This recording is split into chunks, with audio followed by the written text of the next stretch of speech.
The cult of Baal, Oh, yes. B-A-L.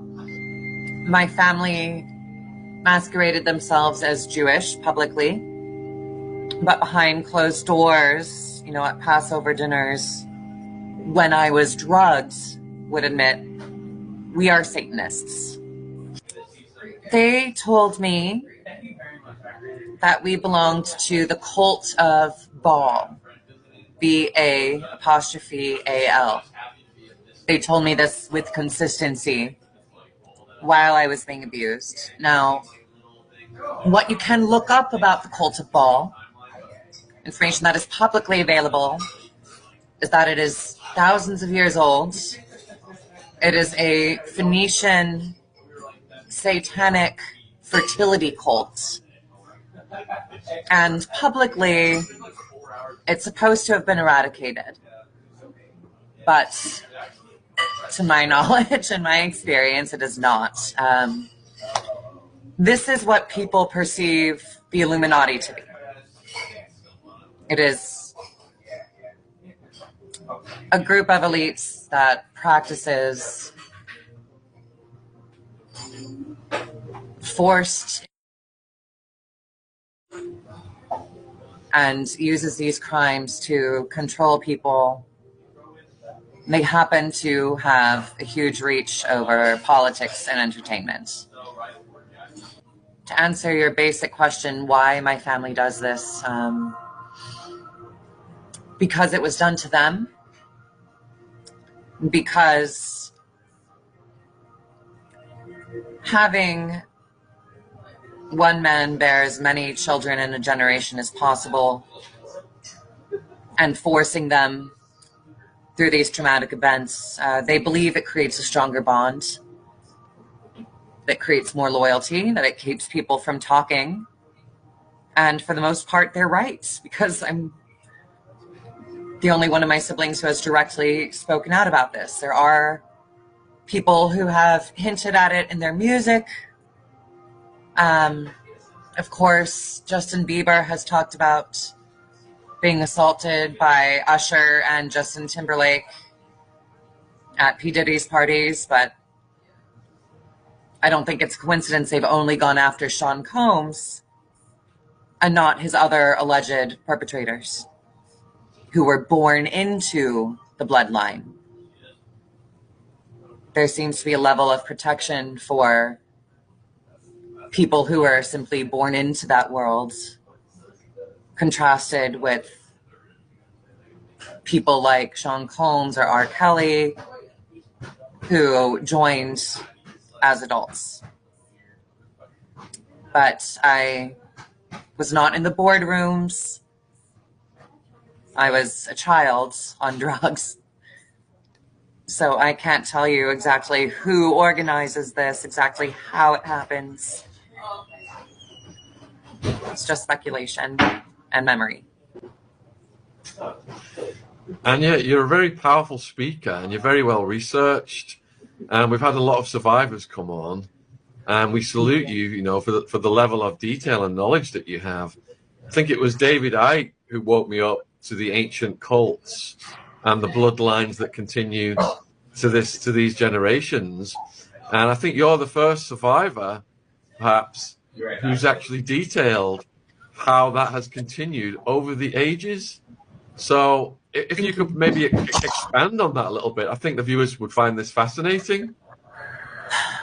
What specifically would you like expanded on?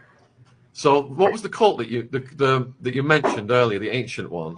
The cult of Baal, B-A-A-L. Yes. Yeah. I know very little about it.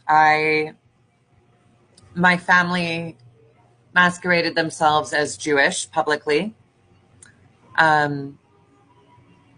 But behind closed doors, at Passover dinners, when I was drugged, would admit, we are Satanists. Now, what I can understand is the public has caught on to this, but they call them the Illuminati, who are illuminated to the cult of Baal, who has successfully mythologized themselves as the Illuminati and convinced people that they are shape-shifting reptilians, myths that can be perpetuated by the psychedelic nature of the tool that they use to abuse victims, which is used to delegitimize people who catch on to what they have been doing. And to be truthful, it was a reason I was anxious to come on here. When people talk about seeing men turn into lizards, it makes everything seem a little bit more delegitimate. Now, when someone has been given a powerful drug, their minds can experience something like that. They can witness something like that. And it's something that kept me very confused as a child. I'm in the material world, in this plane. I'm being assaulted by my father, my uncles, my cousins. But my mind is somewhere else. My mind is going on this fantasy ride. And when I awake, I'm very confused. I also believe there are people who have talked about these outlandish, metaphysical, impossible experiences intentionally to derail conversations about the cults and their power in media and politics. How prevalent are these Satanists in high society, and are they disguised? Yes. They control so much more than I think even I can understand. I told you my father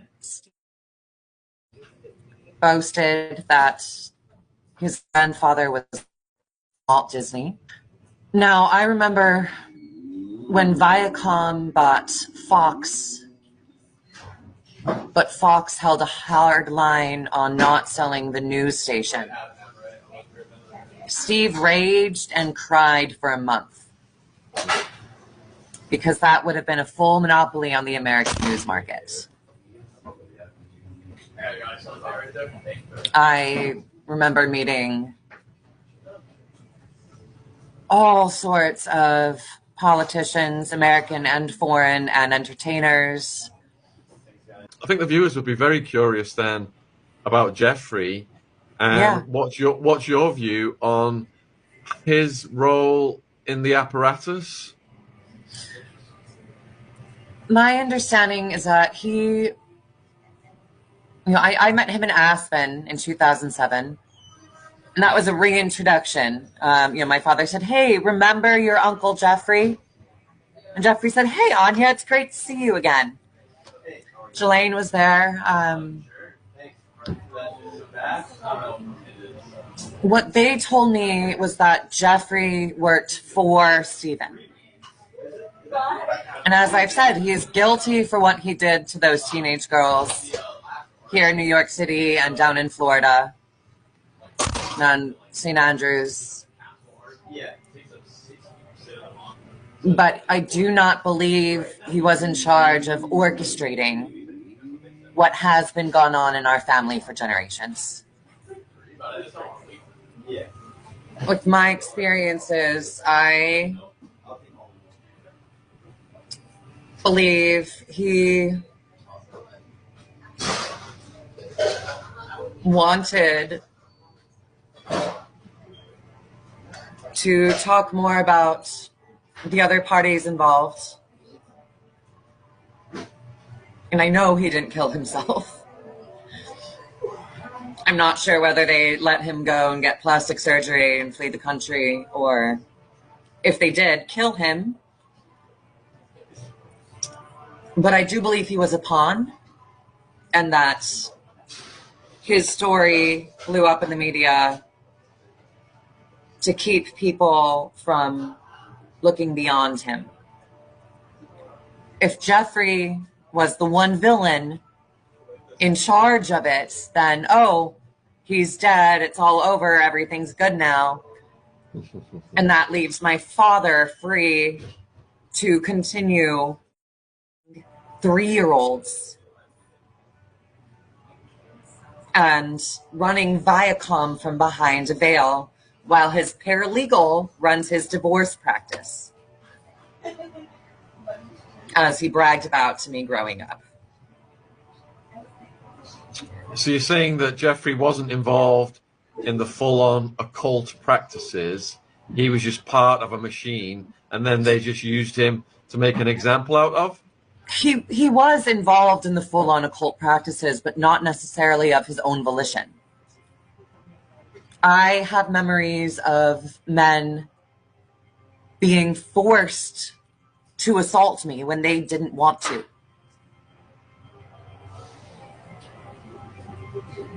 I remember one man, this brilliant comedic actor, actually his better dramatic work.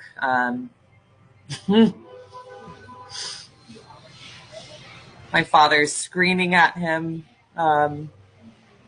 telling him to penetrate me, and he makes one thrust and backs away, and my father gets outraged and says, "You're going to come. You're going to come." And this poor man is crying throughout it. And I'm barely conscious. Jeffrey may have been involved in the full-on occult practices, but he's not one of the hardcore of this sickness where they are actually attracted to small children. Yeah, Lady C mentioned that as well, about a hebephile or something versus. So, in terms of Maxwell, then, who do you think? What do you think her role was? I think she enjoyed it, much like my stepmother did. I think she is as guilty of as Jeffrey was. But I didn't know her very well. I don't even remember a conversation with her. I remember seeing her. I think she got off on the power of it. I think with men who engage in hebephilia, it's more of a sickness that arises from their own abuse. My grandfather, my alleged grandfather, Walt's son, who worked for the CIA, allegedly faked his death to remove himself from my mother because he was so sickened by what he could not control doing to her. I contrast that with my stepmother, who delighted in abusing me and laughed at me when I was incapacitated by the drug they had me on, and made fun of me drooling on myself, being unable to speak. I think with her and with Ghislaine, I'm certain they were abused as children themselves, but there's a different kind of psychopathy that grows within them where they get off on the power of it and abetting in these acts to please their partners. Now, Kari Epstein was more sexually attracted to me than she was to her husband, Stephen. But she did also do these things in order to stay in good graces with him. And that was more out of survival. Kari was a very broke cellist in her early adulthood with no familial support, whereas Ghislaine also comes from the aristocracy. She had access to her own funds independent of Jeffrey, so I can't speculate too much on what she gained from it out of psychopathic pleasure and sadism. A schadenfreude of sorts. But I'm not a doctor. She was not a large presence in my life. And that speculation on her personality is primarily based on what I know about my stepmother. So would you say then that some of the techniques used on you would be classified under the MK Ultra program? Yes, absolutely. Could you explain that? Could you explain that for viewers who are not familiar with MK Ultra? Okay. These drugs were administered to me when I was an infant. Macro doses were given every single time I was assaulted. And I was kept on micro doses the rest of the time in my waking life to maintain some control, some separation from my peers. I actually didn't realize until very recently that I was kept on micro doses, that I was kept on a small dose in my regular waking life. Upon analysis of what would happen when I went on school trips away from Denver for a few days at a time, we would take trips to Washington, D.C. or New York or California. On those trips, after 3 or 4 days, I would actually start getting along with my classmates. And they'd be amazed. They'd say, "Wait, Anya, you're really cool and fun. And we like hanging out with you." And I would end up being the center of the group and not understand why suddenly I'm connecting socially. But then we'd go back home. I'd see my family again. And the next time at school or at synagogue, I'd feel in my own weird little bubble again. So I was put on these large doses designed to knock me out when I was assaulted. Small doses to keep me complacent the rest of the time. What this did essentially was sever my memory. Everything that happened to me, everything that was boasted about to me, that occurred on those large doses was locked away in what I thought was a nightmare fantasy world. I was primarily unconscious for the physical assaults. And if I was awake, I was so high, I thought it was my own nightmares. This ensured I wasn't going to go telling anybody about it. This ensured I thought I was sick.